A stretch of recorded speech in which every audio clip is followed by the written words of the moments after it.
Hello everyone, আমি বিতিশার রান্নাঘরে সবাইকে স্বাগত জানাচ্ছি। আজ যে রেসিপি শেয়ার করব সেটি হলো মানকচু দিয়ে মাছের ঝোল। আজ আমি পুকুর থেকে মাছ ধরেছিলাম, মা মাছগুলো কেটে দিচ্ছে। মাছগুলো কেটে ধুয়ে একটি পাত্রে নিয়ে নেব। মাছে দিয়ে দেব পরিমাণ মতো লবণ আর দেব পরিমাণ মতো হলুদ। ভালোভাবে মাছে লবণ হলুদ মাখিয়ে নেব। লবণ হলুদ মাখানো হয়ে গেছে। অন্যদিকে মানকচু কেটে ধুয়ে জল ঝরিয়ে রেখে দেব। কড়াইতে পরিমাণ মতো সর্ষের তেল গরম করে নেব। তেল গরম হলে লবণ হলুদ মাখানো মাছগুলোকে এক এক করে গরম তেলের মধ্যে দিয়ে দেব।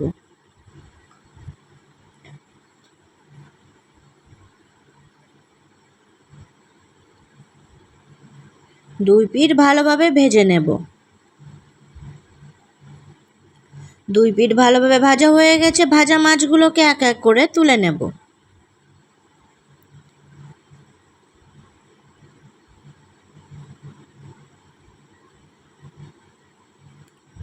গরম তেলে বাকি মাছগুলোকেও ভেজে নেব।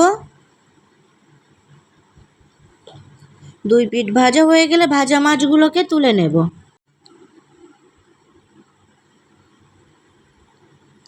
মাছ ভাজার তেলেই দিয়ে দেব 5 ফোড়ন ও শুকনো লঙ্কা ফোড়ন। ফোড়ন ভাজা হলে দিয়ে দেব মানকচু। কিছু সময় ভেজে নেব।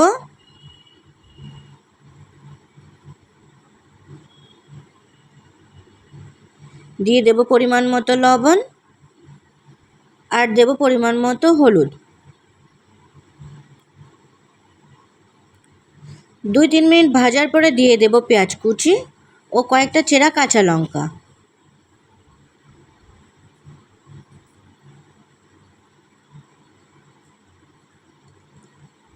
পেঁয়াজ কাঁচা লঙ্কা ভাজা হলে দেব 1 চামচ থেতো করা রসুন আর দেব আদা বাটা।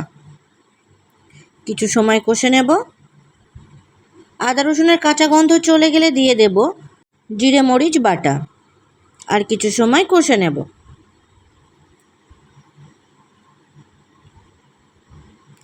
এরপর দিয়ে দেব 2টো মাঝারি সাইজের টমেটো কুচি।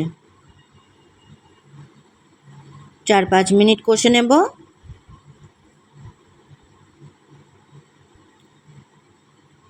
টমেটো গলে গেলে দিয়ে দেব পরিমাণ মতো জল। ঝোল নেড়ে চেড়ে নিয়ে ফুটতে দেব।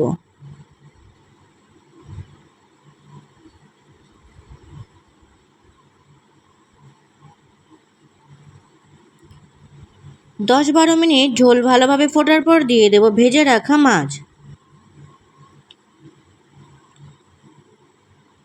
মাছ ঝোলের সাথে মিশিয়ে নেব। আরও কিছু সময় ভালোভাবে ফুটিয়ে নেব। মাঝে মাঝে নেড়ে চেড়ে নেব।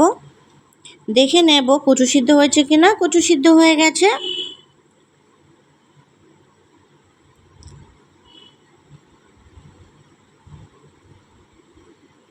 তৈরি হয়ে গেছে মানকচু দিয়ে মাছের ঝোল। ভিডিওটি কেমন হয়েছে অবশ্যই কমেন্ট করে জানাবেন। আর ভিডিওটি যদি আপনাদের ভালো লাগে তাহলে আমার চ্যানেলটি সাবস্ক্রাইব করতে একদম ভুলবেন না। ধন্যবাদ।